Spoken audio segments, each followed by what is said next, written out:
So, actually, I thought before I left, I thought that I was going live, but actually, it doesn't look like the video worked.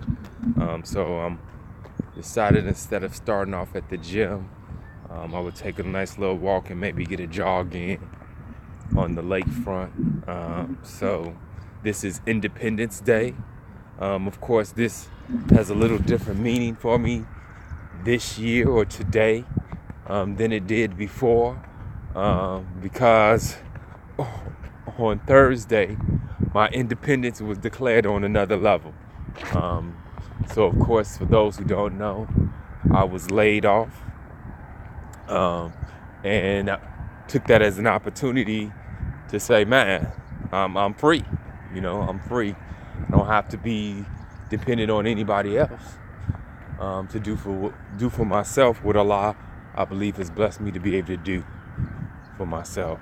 So this is Independence Day, and of course, as a student of the Honorable Elijah Muhammad, under the guidance of the Honorable Minister Louis Farrakhan, we know, for those who don't know, that this is we don't see this as just America's Independence Day, separate from this country. We believe that this is the day that we have declared our independence from our oppressor, and now it's just time for us to, get up and do something for ourselves. That whole principle of independence doesn't mean that you don't need anybody or that you're not connected to anything, but is that, you stop looking so much outside of yourself for what you have the ability to do within yourself. And of course, the reality is that God lives within us.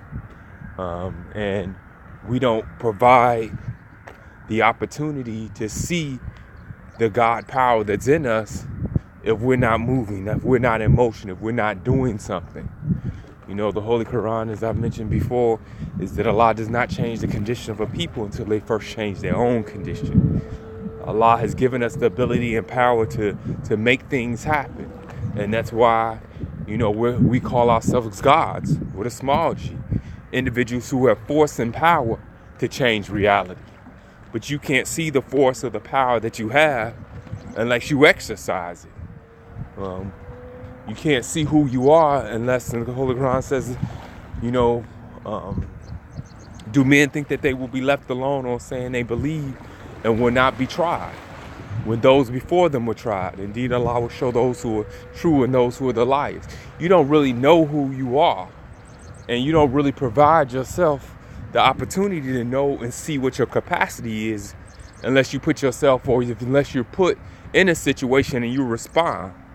But in the study guides that are given to us, self-improvement, the basis for community development, the minister talks about how too many instances when we're in a difficult situation, we're trying to find an easy way out of a difficult situation. We don't confront it. That we have to begin to get to the point where we stand firmly and resolutely against that which opposes us and move forward. Many that know me know that I use an example of going to the gym a lot. And is if you go to the gym and you walk away and you don't feel any discomfort, any pain, then you question if you really got a good workout.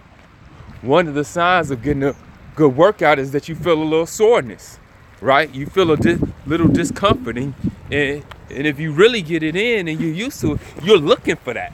It's not because you're sadistic and you just like pain, but you know that pain, that difficulty is a sign that something else is coming up, right? You know that if you feel that difficulty, that soreness, that little tinge of pain in those muscles, and you understand what that process is, then you know that that's a sign that something else is coming behind that, right?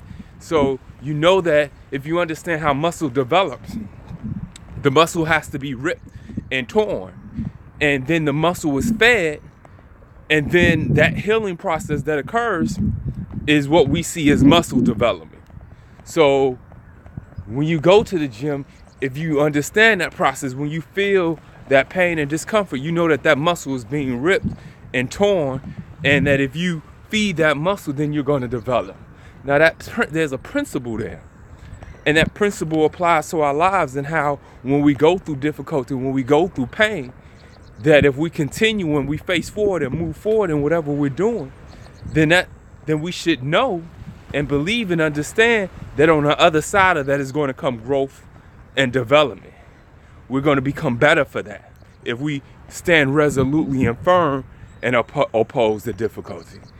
Most of us can think of a situation that has occurred or situations that have occurred that there was some difficulty that occurred, that there was some opposition that we had to overcome, and we may not have known how it was going to happen or how we were going to get past it, but we did. And even though in the midst of it, you didn't necessarily feel that great about it, you know, the joy, the pleasure of, you know, overcoming the difficulty, you felt good about it afterwards, right? And you can reflect and look back over that situation that you didn't think that you would be able to overcome, that you didn't think that you would get the win, that you didn't think that you would be successful in the journey, but you were. And now you can look back on that. So on this Independence Day, it's my first as independent in terms of not depending on or having some connection with someone that I'm expecting to provide me the resources so that I could do for myself. And it's not, once again, not that we don't need other people, but we can't put dependence on it. It's like, man, at a certain point in time when you live at home with your family or your parents, and Minister Ishmael talked about this, is that, man, it's something natural in a child, especially as they get to a certain point that they don't want.